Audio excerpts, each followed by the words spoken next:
और अब आपको भूमाफिया जय भगवान चौहान का खेला दिखाते हैं।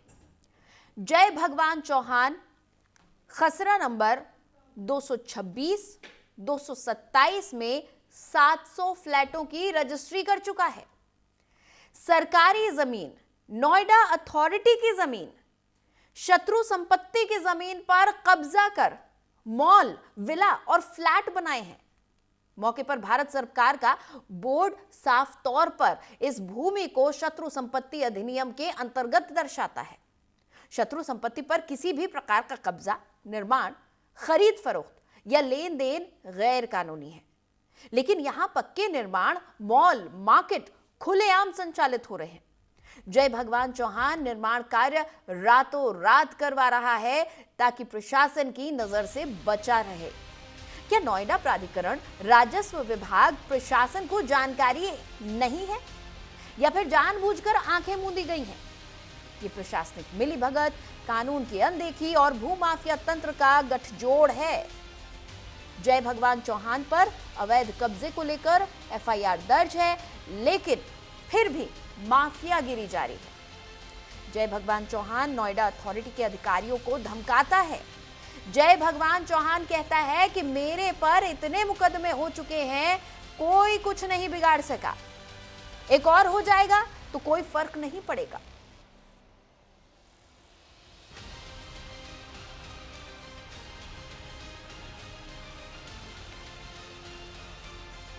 तो तमाम भूमाफियाओं के कच्चे चिट्ठे न्यूज इंडिया लगातार खोल रहा है।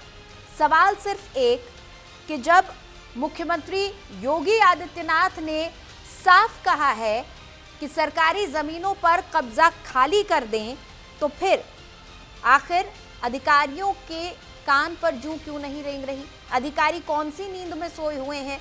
न्यूज इंडिया के मुहिम उठाने के बावजूद, आवाज उठाने के बावजूद अधिकारी कार्रवाई क्यों नहीं कर रहे? पहली बात, शत्रु संपत्ति की जमीन है, इस पर किसी भी प्रकार का कब्जा करना, निर्माण करना या इसकी खरीद फरोख्त करना, इसका लेन देन करना, ये पूरी तरह से गैर कानूनी। आप नहीं कर सकते, अधिकार ही नहीं है, बावजूद इसके किया जा रहा है। मुकदमे दर्ज हैं, एफआईआर करवाई जा रही है, लेकिन संज्ञान इसका कोई नहीं ले रहा है। हद ये है कि जय भगवान चौहान खुलेआम ये कहता नजर आता है कि मुझ पर इतने सारे एफआईआर दर्ज हैं, इतने मुकदमे हैं, एक और हो जाएगा तो कौन सी बड़ी बात है। आप समझ रहे हैं कि कितने बेखौफ हैं ये तमाम भूमाफिया, सिर्फ इसलिए क्योंकि किसी ना किसी का संरक्षण मिला हुआ है। सीएम ने साफ कहा है कि यहां पर कोई भी प्राइवेट कंस्ट्रक्शन नहीं होना चाहिए, गैर कानूनी जो कब्जे किए हुए हैं उनको साफ कीजिए। लेकिन बावजूद इसके यहां पर तमाम कंस्ट्रक्शन किए जा रहे हैं, मॉल्स बनाए जा रहे हैं, मार्केट बनाए जा रहे हैं, विला बनाए जा रहे हैं, फ्लैट्स बनाकर लोगों को बेचे जा रहे हैं, उनसे रुपए ऐंठे जा रहे हैं इन फ्लैट्स के नाम पर। ये तस्वीरें हम आपको दिखा रहे हैं, ये तमाम अवैध निर्माण की तस्वीरें हैं, शत्रु संपत्ति पर किया गया कंस्ट्रक्शन है। खसरा नंबर भी हम आपको दूसरी तस्वीर में दिखा रहे हैं। खसरा नंबर 226, 227 में 700 फ्लैट की रजिस्ट्री हो चुकी है। ये कोई छोटा मोटा आंकड़ा नहीं है, 700 फ्लैट। एक तरह से आप समझिए 700 परिवारों के साथ धोखाधड़ी हो रही है। शत्रु संपत्ति पर कब्जा किया जा रहा है, खुलेआम कब्जा किया जा रहा है, और जय भगवान चौहान रातों रात कंस्ट्रक्शन करवाता है ताकि प्रशासन की नजर से बचा रह सके। कई एफआईआर दर्ज हो चुकी हैं, लेकिन फिर भी नोएडा प्राधिकरण, राजस्व विभाग, प्रशासन पूरी तरह से आंख मूंद कर बैठा हुआ है और इसी का फायदा जय भगवान चौहान उठा रहा है।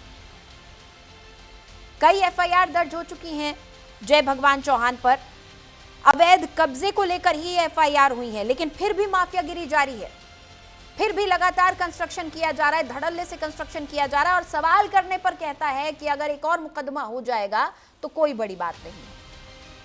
अब इतना बेखौफ आखिर ये भूमाफिया क्यों है, ये आप खुद भी समझ सकते हैं। किसी ना किसी का संरक्षण प्राप्त है। क्या ये अधिकारी हैं जिनका संरक्षण प्राप्त है? क्या कोई बड़ा अधिकारी है जिसके संरक्षण में ये पूरा अवैध कंस्ट्रक्शन यहां पर करवाया जा रहा है? आखिर नोएडा अथॉरिटी क्यों यहां पर एक्शन नहीं ले रही है?